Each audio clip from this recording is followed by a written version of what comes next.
Hello everyone, my self Amit Chaturvedi and I welcome all of you in versatile brains. दोस्तों, जो IAS IPS success stories की जो series चल रही है उसमें बहुत सारे वीडियोस हम ऑलरेडी डिस्कस कर चुके हैं।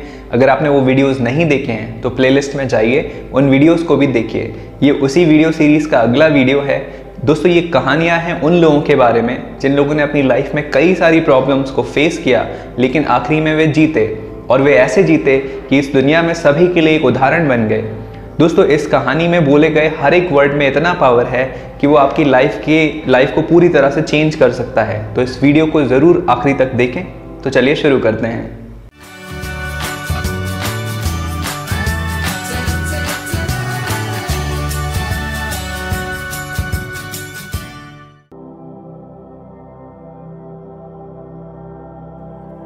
दोस्तों, ये कहानी है बिहार की ऋचा रत्नम की, जिन्होंने साल 2019 की UPSC CSE परीक्षा अपने 5वें अटेम्प्ट में पास की।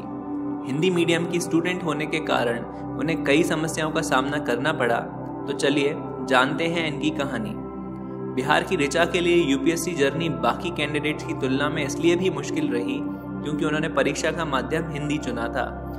जैसा कि ज़्यादातर हिंदी कैंडिडेट्स ने अपने इंटरव्यूज़ में बताया है कि हिंदी में स्तरीय स्टडी मटेरियल आसानी से नहीं मिलता और उन लोगों को इंग्लिश मीडियम वालों से कहीं ज़्यादा संघर्ष इस मामले में करना पड़ता है। ऋचा को भी इस परेशानी का सामना करना पड़ा क्योंकि उन्होंने हिंदी मीडियम से परीक्षा देने का चुनाव किया था।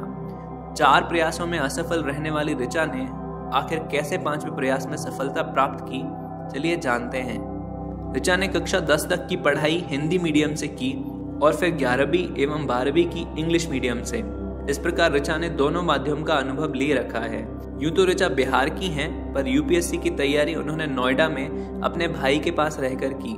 ऋचा ने UPSC के कुल 4 अटेम्प्ट्स दिए। इन 4 अटेम्प्ट्स में चौथे अटेम्प्ट में वे पहली बार मेंस तक पहुंची, लेकिन कुछ अंकों से सिलेक्ट नहीं हुई। अंततः अपने 5वें प्रयास में उन्होंने सभी चरण पास किए और सिलेक्ट हुई। ऋचा हिंदी माध्यम की सबसे बड़ी चुनौती मानती हैं कि इस मीडियम में स्टडी मटेरियल आसानी से उपलब्ध नहीं होता है। उन्होंने खुद अपने केस में इंग्लिश में उपलब्ध मटेरियल के नोट्स अपनी भाषा में बनाए थे। वे दूसरे कैंडिडेट्स को भी यही सलाह देती हैं कि जिस भी भाषा में मटेरियल मिले उसे पढ़ें और अपने हिसाब से अपनी भाषा में बदल लें। अगर अपने मीडियम में मटेरियल तलाशेंगे तो तलाशते ही रह जाएंगे और पूरा समय ऐसे ही चला जाएगा।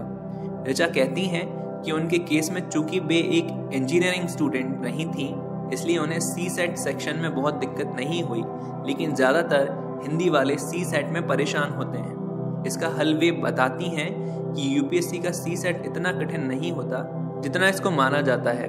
वे कहती हैं कि अगर रोज 1 घंटा भी आप इससे संबंधित प्रश्न हल करेंगे तो परीक्षा पास करने के लिए काफ़ी हैं। ऋचा अंत में अपने पिछले प्रयासों की गलती पर बात करते हुए कहती हैं कि ये 5 गलतियां कैंडिडेट्स को नहीं करनी चाहिए। पहली बात यह कि परीक्षा तभी दें जब आप पूरी तरह परीक्षा देने के तैयार हो जाएं। केवल एक्सपीरियंस करने के लिए एग्जाम ना दें। दूसरी ज़रूरी बात कि ऋचा मॉक वगैरह सब घर पर रहकर ही देती थीं और तैयारी भी घर से ही कर रही थीं। ऐसे में केवल परीक्षा वाले दिन जाकर एग्जाम देती थीं, जिससे उनका प्रदर्शन खराब होता था। आपको रियल लाइफ सिचुएशंस में परीक्षा देने का अभ्यास करना चाहिए।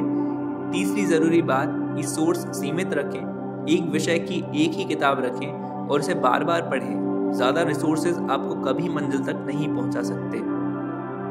ऋचा कहती हैं कि चूंकि उनका सिविल सर्विस का कोई बैकग्राउंड नहीं था, इसलिए उन्हें इस बारे में खास जानकारी नहीं थी। ऐसे में उन्होंने गाइडेंस प्रोग्राम ज्वाइन किया और उसने उनकी बहुत मदद की। अंत में आखिरी ज़रूरी बात कि आंसर राइटिंग खूब करें।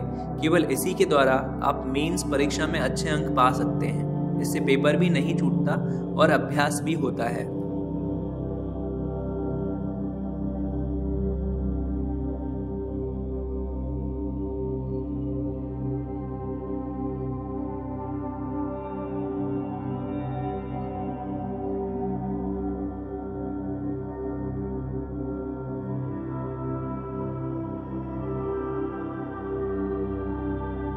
आई होप कि ये वीडियो आपको पसंद आया होगा। आपने इस स्टोरी से काफ़ी कुछ सीखा होगा और ये स्टोरी में बोली गई सारी चीज़ें आपको कहीं ना कहीं अपने करियर में और अपनी लाइफ में हेल्प करेंगी।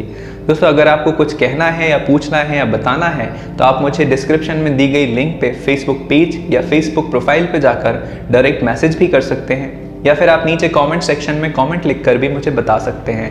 ये वीडियोस आपको कैसे लग रहे हैं ज़रूर लिख के बताइए। अगर आपने चैनल को सब्सक्राइब नहीं किया है तो please subscribe the channel and press the bell icon, ताकि आपको सारे वीडियोस टाइम टू टाइम मिलते रहें। तो दोस्तों मिलते हैं अगले वीडियो के साथ, तब तक के लिए गुड बाय।